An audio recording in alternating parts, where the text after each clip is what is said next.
Hello friends, welcome back to the new video. Today video title is guys Bluetooth setting in Vivo phone. In this video guys we will talk about how can we unpair this earphone to our Vivo phone guys. You want to unpair this Bluetooth earphone. So guys you can unpair this Bluetooth earphone in your Vivo phone, and guys let's see how to unpair it.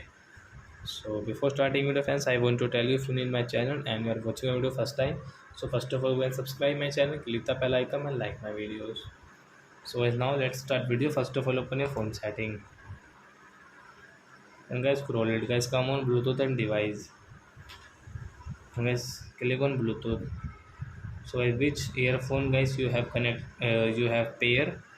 Well, like this you phone guys we have pair. Then guys we will click on the setting option. Then guys you can see this forget option. So we will click on this forget option. So by this earphone will your this Bluetooth earphone will unpair in your Vivo phone.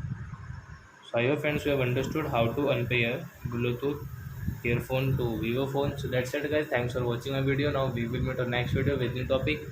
If you guys please go and like and subscribe my channel. Bye bye friends.